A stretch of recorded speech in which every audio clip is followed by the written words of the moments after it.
जय गुरुदेव। Good morning class 11 students. आज Google meet पर मैंने कहानी गलता लोहा, जिसके लेखक शेखर जोशी हैं, समझाई थी। लेकिन हर बार की तरह इस बार भी मुझे आप लोगों पर गुस्सा भी है और कि आप लोगों ने गूगल मीट ज्वाइन नहीं किया।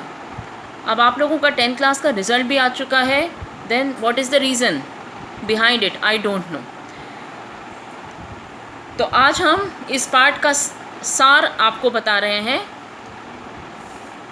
गलता लोहा कहानी में समाज के जातिगत विभाजन पर कई कोणों से टिप्पणी की गई है। यह कहानी लेखक के लेखन में अर्थ की गहराई को दर्शाती है। इस पूरी कहानी में लेखक ने जातिगत कोई मुखर टिप्पणी नहीं की है। इसमें एक मेधावी किंतु निर्धन ब्राह्मण युवक मोहन किन परिस्थितियों के चलते किस मनोदशा तक पहुंच जाता है, जहां उसके लिए जातीय अभिमान बेमानी हो जाता है, बेकार हो जाता है। सामाजिक विधि निषेधों को ताक पर रखकर वह धनराम लोहार की ऑफर पर बैठता ही नहीं है, बल्कि उसके काम में भी अपनी कुशलता दिखाता है।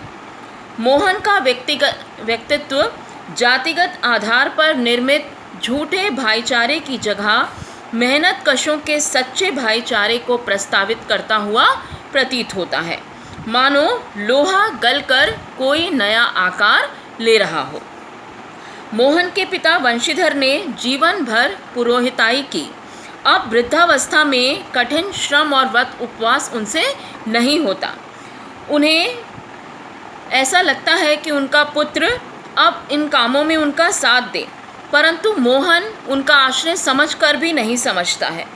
पिता का भार हल्का करने के लिए वह खेतों की ओर तो चल पड़ता है, लेकिन हंसुए की धार वह देखता है कि कुंद हो गई है, तो वह अपने दोस्त धनराम की दुकान पर हंसुए में धार लगवाने के लिए पहुंचता है। धनराम उसका सहपाठी था। दोनों बचपन की यादों में खो जाते हैं। मोहन ने मास्टर त्रिलोक सिंह के बारे में जब पूछा तो धनराम ने बताया कि वे पिछले साल ही गुजर गए हैं। दोनों हंस हंस कर उनकी बातें करने लगे। मोहन पढ़ाई व गायन में निपुण था। वह मास्टर जी का चहेता शिष्य था और उसे पूरे स्कूल का मॉनिटर बनाकर रखा गया था। उसे कमज़ोर बच्चों को दंड देने का अधिकार भी दिया गया था। धनराम ने भी मोहन से मास्टर जी के आदेश पर कई बार डंडे खाए थे। धनराम उसके प्रति आदर और स्नेह भाव रखता है, क्योंकि जातिगत आधार की हीनता बचपन से ही उसके मन में बिछा दी गई थी। उसने मोहन को कभी भी अपना प्रतिद्वंदी नहीं समझा। धनराम गांव के खेतीहर मजदूर परिवारों के लड़कों की तरह केवल तीसरे दर्जे तक ही पढ़ पाया था। इधर मोहन ने छात्रवृत्ति प्राप्त की। इससे उसके पिता वंशीधर तिवारी उसके बड़ा आदमी बनने का स्वप्न देखने लगे।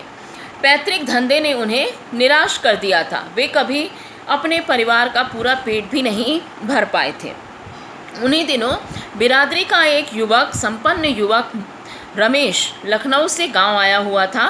उसने वंशीधर जी से मोहन की पढ़ाई के संबंध में चिंता जब उसने सुनी तो वह उसे अपने साथ ले जाने के लिए तैयार हो गया।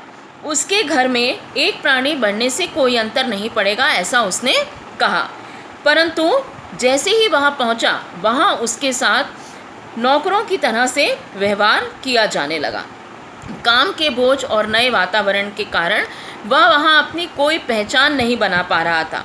गर्मी की छुट्टियों में भी वह घर तभी आ पाता था जब रमेश और उसके घर का कोई व्यक्ति यहाँ आने वाला हो। मोहन भी परिस्थितियों से समझौता कर लेता है और घर वालों को असलियत बताकर उन्हें दुखी नहीं करना चाहता है। 8वीं पास करने के बाद रमेश का परिवार उसे आगे पढ़ाना अब नहीं चाहता है।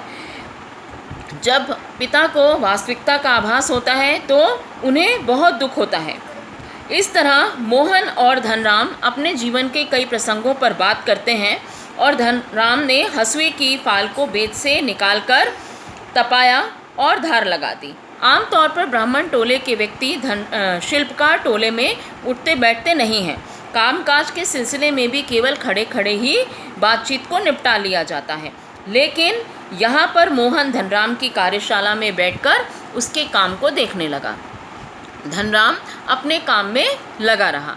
जब वह एक लोहे की मोटी सी छड़ को गोलाकार रूप दे रहा था और उसे नहीं कर पा रहा था, तब कुछ देर तक तो मोहन यह सब देखता रहा और फिर मोहन ने अपने हाथ में उस लोहे की छड़ को पकड़ लिया और नपी तुली चोटों से छड़ को पीटते पीटते एक गोले का रूप दे दिया।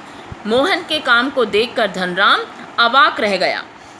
धनराम के संकोच धर्म संकट से उदासीन मोहन लोहे के छल्ले को त्रुटिपूर्ण गोलाई की जांच कर रहा था। उसकी आंखों में इस समय एक सृजक की चमक थी। यह कहानी है गलता लोहा। इसे सुनने के साथ साथ अपनी बुक से आप इस कहानी की रीडिंग भी करेंगे और गूगल क्लासरूम में दिए हुए नोट्स को भी अपनी कॉपी में लिखेंगे। Go through it. जय गुरुदेव।